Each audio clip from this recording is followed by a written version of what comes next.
If the NFL allows the Eagles to draft Malachi Starks, it's over. It's over. First of all, Malachi Starks is a proven leader.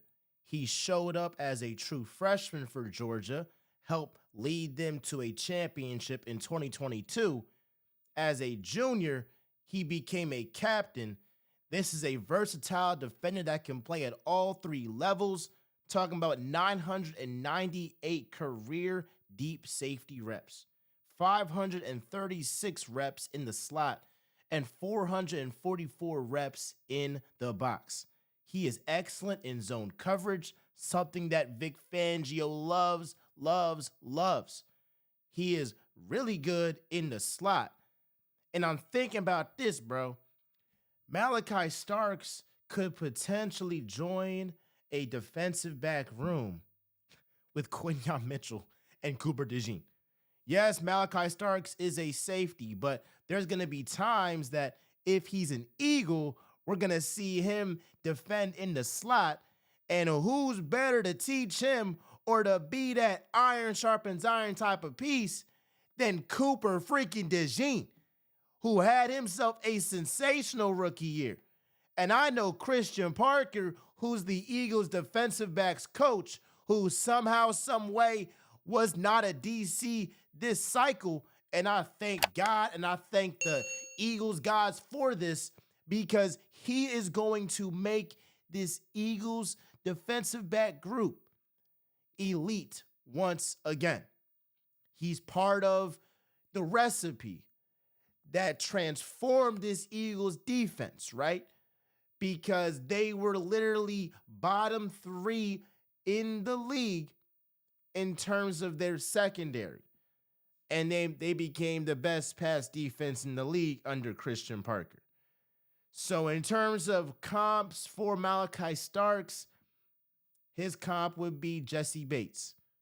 And here's the thing. The Eagles aren't the Bengals. When the Eagles draft great players, they keep them. They don't let them walk. And so not only, like we said, is Malachi Starks a leader, but y'all gotta be tripping if you don't think him being with 7 other Georgia Philadelphia Bulldogs isn't going to propel him to the next level. You can bet that. You can bet that. That's what that is. And so I see him. I see Walter Nolan. I'll say this too. If the league allows the Eagles to get Malachi Starks or Walter Nolan, it's really a wrap. It really is. Because I could see both of these guys dropping, right? And if they do, it's just like, it's GG, bruh. It's GG, bruh. Because Clint Hurt, he's our defensive line coach, and he's done a phenomenal job. Obviously, Vic Fangio has worked wonders there too. But I'm looking at Walter Nolan as well. And if he is lined up next to Jalen Carter, if he's lined up with him in practice, if he's surrounded by all that defensive talent, especially on that defensive line, young guys, and I'll say this too, bruh. The league messed up by letting the Eagles and their young core get a championship early, because now they have that championship pedigree. So whether they draft Malachi Starks, whether they draft Walter Nolan, whoever they draft, they're coming into a situation where you got Cooper DeJean, who was a rookie, getting a pick 6 on Patrick Mahomes. So week 10 away against the Bills not gonna mean nothing to these guys, because they're surrounded by players that have done that on the biggest stage. You feel me? The league messed up, bro. The league messed up. So barring any injuries, barring any unforeseen circumstance, this Eagles team literally was tested and they won at the highest stage with the highest stakes available. And they flat out performed, and that championship pedigree is going to rub off on their 20 picks that they got in the next 2 drafts in 2025 and in 2026. 26. I'll just read this comp on Malachi Starks real quick. I'm kind of been all over the place. I'm talking Malachi Starks. I'm talking about Walter Nolan. I'll read this on Malachi Starks real quick. 3-year starty with rems of high leverage games on his resume. That's key, though. That's key. Because with Malachi Starks, he is not new to showing up on the biggest stage in high leverage games. He went to University of Georgia. It's not freaking hard, bro. Draft Georgia Bulldogs. Draft guys that are coached up by Kirby Smart, who's tweaking out in spring training, saying this is not the level that we're supposed to be at. He talking to true freshmen right now. And so for Malachi Starks to be a true freshman and start and play for the Georgia Bulldogs, that speaks to his work ethic, his determination, and the belief that Kirby freaking Smart had in him.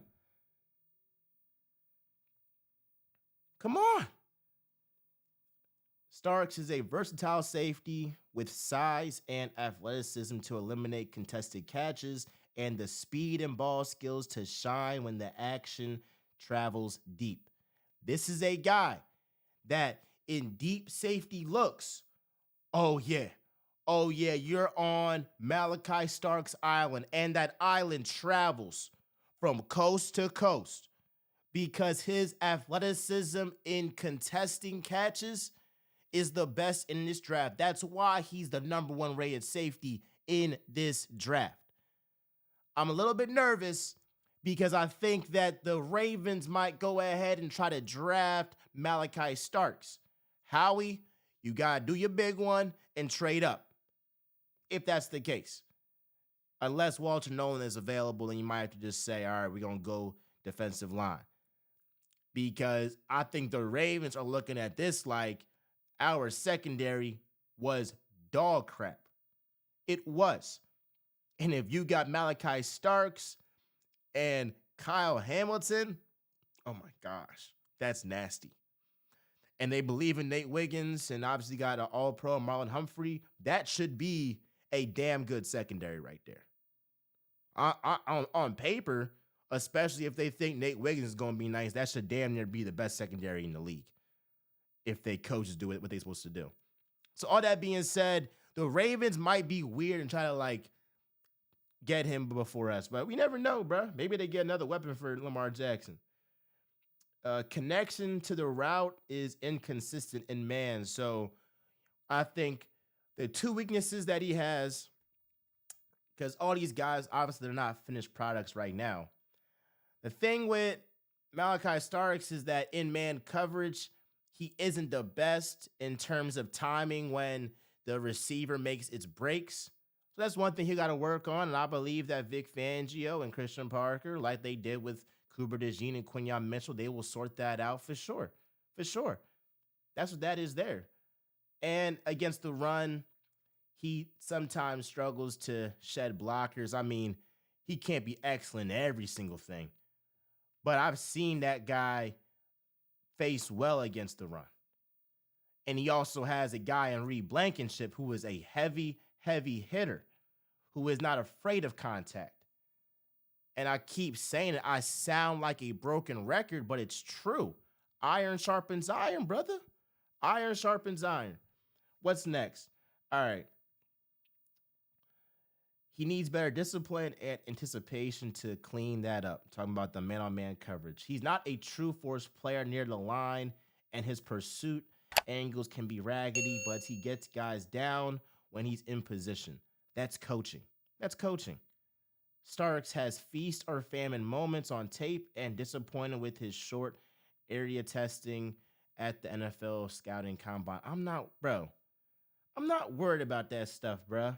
That's a freaking, what do I see in the game? What do I see on film? I see a playmaker. He ran well in Indianapolis, though, and was impressive in interviews with teams. He is a future starter as a movable back end piece whose consistency will determine his floor and ceiling. I agree with that last point, but if he has the high character, if he's shown to perform well on the biggest stage, If he's coming from an elite program in Georgia, what's not to like? And you already have a bunch of Georgia Philadelphia Bulldogs on your team, like I said. That's what that is. With Walter Nolan, I'll make it short and I'll have another video on Walter Nolan. But he's a guy that you are talking about an elite, an elite, an elite pass rusher. He was at Ole Miss. He ain't do the best at Texas A&M. Let me just look up his stats at Ole Miss real quick. Look up his stats real quick. So he wasn't the best at Texas A&M, but this season he had 6.5 sacks, bro. 6.5 sacks. So if you have Walter Nolan, I'm sorry, if you have a rotation of Walter Nolan, Jordan Davis, and Moro Ajomo, it's freaking wraps. Because we know that Jalen Carter going to play like damn near every freaking snap. So that's the given. That's the constant thing. He getting that bag. He want that bag. That's not even a question. But you got a premier run stopper in Jordan Davis. You have two very effective pass rushers in Ajomo and Nolan. What's there not to like? And when you got teams that are in obvious passing situations, and on the D line, you got Jalen Carter, Walter Nolan, and Nolan Smith lined up on one side. Oh my gosh, you can just book it. You can just book it. And this kind of brings me to my reaction to the Giants signing Russell Wilson. The Giants signing Russell Wilson shows how much of a poverty franchise they are. Here's the thing. They don't believe in Shedeur Sanders. They don't want to draft Shedeur Sanders. Best believe if they believed in Shedeur Sanders, they wouldn't have signed Jameis Winston and Russell Wilson. They're so infatuated with Arch Manning and continuing that legacy of Mannings in New York that they would say, all right, Shedeur ain't the one. Let's go out here and just essentially be like, we're not going to get a quarterback who has proved it on the biggest stage wherever he's been to turn around programs, whatever you might say about his father and Deion Sanders. Shedeur, wherever he has been, he has turned around organizations, or he has turned around college programs. He turned around Jackson State. He turned around Colorado. Colorado was the worst team in college football. And in less than 2 years, he gets them to be what? In a bowl game. And each year they exponentially improved. They had exponential growth. So the Giants are so infatuated with Arch Manning that they'll be like, all right, well, we'll just go out here and sign Russell Wilson and see if he can win us some games, make us be a little bit exciting. Here's the thing, though. Russell Wilson is going to be good enough that the Giants don't get the number 1 overall pick. And if Arch Manning is what they say he is, he will be the number 1 overall pick. And the Giants essentially passed up on Shedeur Sanders for their dream of drafting another Manning. And now they're asked out because they don't got Shedeur. They got an old-ass Russell Wilson, Jameis Winston, and they missed out on Arch Manning. And what they'll probably do is draft Travis Hunter. And I'll be honest, bro, I hope the Giants draft Travis Hunter.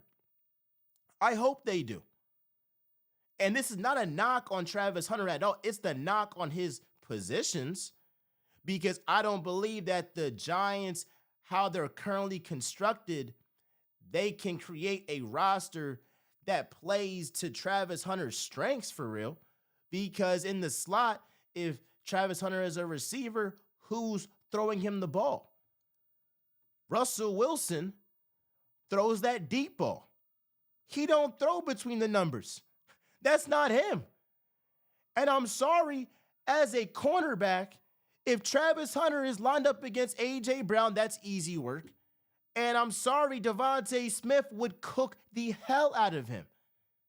Because if they're doing this to all pro guys, if they're making Trent McDuffie look foolish, if they're doing these things to Spags defense, I don't care how good Travis Hunter is. He can't tie these guys' cleats. That's a fact. Now, I would not like them to get Abdul Carter because an OG told me, and it's kind of facts, but he said a corner can eliminate one wide receiver, but a defensive end can eliminate everybody. That's a fact. What did the Eagles' defensive line do in the Super Bowl? Eliminated everybody. Yeah, Coop was doing his thing. Yeah, Quignon was doing his thing. But it's that defensive line. So I hope and I pray that the Giants continue their incompetence and they go out here and sign or draft rather Travis Hunter.